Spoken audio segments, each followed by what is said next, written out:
Você sabia que para ter uma fazenda, além de precisar ter dinheiro e preparação, também é necessário coragem para lidar com os perigos noturnos? Ter uma fazenda sempre foi o sonho de muitas pessoas, seja pelo status que isso possa representar ou pela calmaria da rotina natural que se pode adotar ao cuidar de um espaço aberto e farto pela agricultura e criação de animais. Mas será que todos com esse sonho já se questionaram em algum momento sobre os perigos diários que espreitam esses lugares? Na maioria das vezes, afastados e com pouca segurança.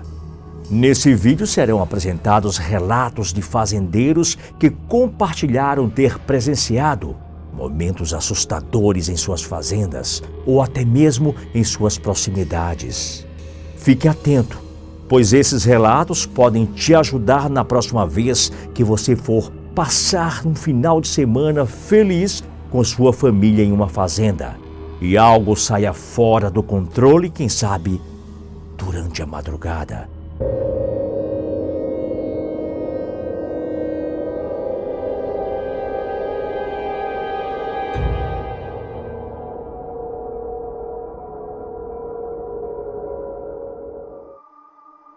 Relato 1.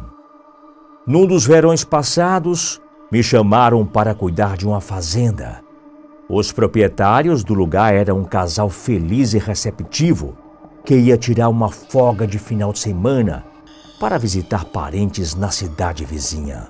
Ao chegar no endereço, os proprietários me orientaram sobre o cotidiano que tinham na fazenda e me atentaram sobre a distribuição da alimentação noturna de seus animais.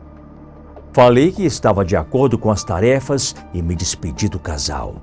Logo depois deles me apresentar os espaços da fazenda, entraram no carro de viagem e, enfim, sozinho, com vários animais sob meus cuidados, percebi que todos os cavalos estavam presos. Cerca de 3 horas depois, fui até o estábulo para alimentar estes animais. Assim que entrei no celeiro, comecei a escutar pessoas chorando, bem abafado, e fazendo outros barulhos que aparentavam ser gemidos de dor. De início acreditei que fosse invenção da minha cabeça, afinal de contas, estava sozinho, sem ninguém, a pelo menos 10 quilômetros de distância. As vozes eram baixas, porém claramente audíveis. Não tenho ideia do que aquelas pessoas tentaram dizer. Só sei que a única razão que me fez ter certeza de que eu não estava ficando louco foi que os cachorros do lugar me seguiram e começaram a agir como se também houvesse algo estranho. Um começou a latir na direção de onde vinha o barulho e o outro começou a correr pela sala enquanto rosnava. Relato 2. Desde pequeno, morei em uma fazenda herdada pelo meu bisavô. Hoje, já mais velho, continuo morando aqui com a intenção de passar a cultura da roça para a geração futura da minha família. Foram poucos os momentos de desespero aqui na fazenda, mas um dos únicos que ocorreram foi suficiente para traumatizar uma das pessoas que eu mais amo. Aconteceu há alguns anos, quando meu filho mais novo voltava da escola. Me recordo dele correndo na minha frente como de costume e voltando ao meu encontro em completo desespero. Segundo ele, havia acabado de ver o braço de uma pessoa que se encontrava para fora de um saco cheio de outras coisas.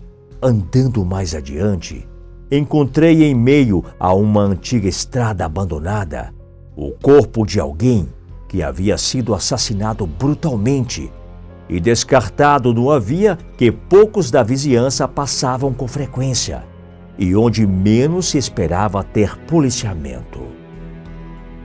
Relato 3. Eu costumava viver em uma zona rural, localizada em uma pequena vila de pescadores. Bem ao lado da minha casa, havia um terreno rodeado por uma cerca improvisada que aparentemente não era cuidada por muito tempo. Por esse motivo, o mato tinha tomado conta de todo o redor da casa, aparentemente abandonada, que estava toda quebrada no centro do terreno. Aquela imagem sempre me pareceu assustadora, tanto durante o dia quanto durante a noite. E as crianças da vizinhança começaram a dizer que o lugar era assombrado. Quando me mudei para cá, construí minha casa com 2 andares para poupar espaço. Por esse motivo, da varanda de cima dava para ver claramente o lote do outro lado. Em uma noite aleatória, em que eu estava com insônia, saí na varanda e vi um brilho estranho vindo de dentro da casa abandonada. Sombras se moviam pelas janelas. Não consegui ver o rosto de ninguém que estava lá dentro. Então imaginei que pudesse ser os garotos da vizinhança em uma tentativa barata de se aventurar. Mas o que mais me intrigou foi o fato de não ouvir nenhum barulho de quem quer que estivesse lá. Nenhum som de pessoas falando ou qualquer indicação do que estava causando aquilo. Relato 4. Meus avós moravam numa região conhecida pela plantação de laranjas. Segundo meu avô, nessa época tinha apenas um vizinho próximo que já não estava mais na fazenda fazia um tempo. Ele tinha se mudado por causa da baixa produtividade em suas terras. A casa em que meu avô morava era muito antiga e por esse motivo os banheiros eram construídos do lado de fora. Um dos banheiros ficava a cerca de 20 metros da casa e era o mais próximo. Em uma noite aleatória, em que meu avô ficou apertado para fazer suas necessidades, saiu no meio da noite, apenas com o auxílio de uma lanterna para iluminar o caminho, e entrou na cabine de madeira improvisada. Quando se sentou no vaso, ouviu passos ou algo rastejando do lado de fora, e a grama seca continuava emitindo um barulho inesperado. Seja o que fosse, tinha se aproximado da porta e ficou lá por uns 20 minutos. Meu avô disse ter pensado em sair, espantar o que quer que fosse, mas não teve coragem de se mover, porque além dos passos lentos, também começou a escutar o que parecia ser uma respiração pesada. Sendo assim, ele ficou preso na cabine até o momento em que parou de ouvir os sons estranhos e saiu correndo em disparada para a sua casa. No dia seguinte, ele passou horas procurando por pegadas ou qualquer coisa que mostrasse o que poderia ter sido aquilo da noite anterior. Entretanto, mesmo analisando todo o lugar, não encontrou sequer uma pegada. Relato 5.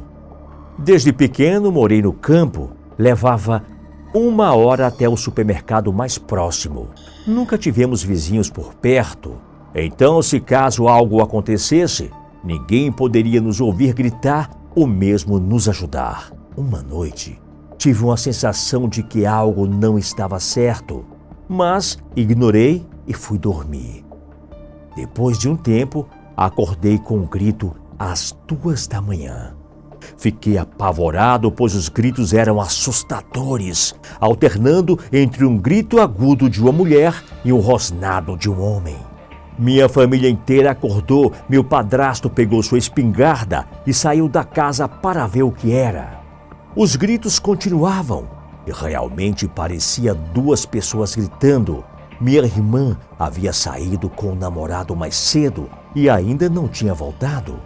Então minha mãe começou a pensar que os gritos fossem um pedido de ajuda e começou a gritar para que soltassem sua filha e não a machucassem. Tudo ficou absolutamente silencioso. Ficamos ainda mais assustados, pensando que alguém tivesse machucado minha irmã e que estivessem vindo em nossa direção. Nesse momento fomos surpreendidos por outro barulho. Era a voz de um homem. Ele gritou que era Jacob, o filho de Deus escolhido para levar o bebê. Ficamos parados, ouvindo aquela bizarrice, com medo do que aquele homem poderia fazer com a gente. Minha mãe correu para dentro da casa para chamar a polícia. Após cerca de meia hora, finalmente vimos o contorno do corpo da pessoa que estava gritando. Meu padrasto atirou perto da sombra do homem e gritou para que ele não chegasse mais perto. Com o segundo tiro, ouvimos a pessoa correr de volta para a mata. Esperamos a chegada da polícia, que apareceu depois de uns 45 minutos. Os oficiais chegaram iluminando o lugar e deixando o homem estranho ainda mais visível. Ninguém conseguiu acreditar no que viu. Toda aquela situação. Se tratava de um homem magro, completamente nu, de cabeça raspada, que rastejava de quatro pelo chão. A polícia o pegou enquanto ele continuava uivando e o levaram para a delegacia. Naquela noite tivemos que voltar a dormir como se nada tivesse acontecido. Mas no dia seguinte, descobrimos que o homem era, na verdade, um usuário de drogas que tinha exagerado na quantidade de ilícitos e estava a ponto de ter uma overdose. Deixe seus comentários a respeito desses relatos assustadores. No mais, um forte abraço e até o próximo vídeo.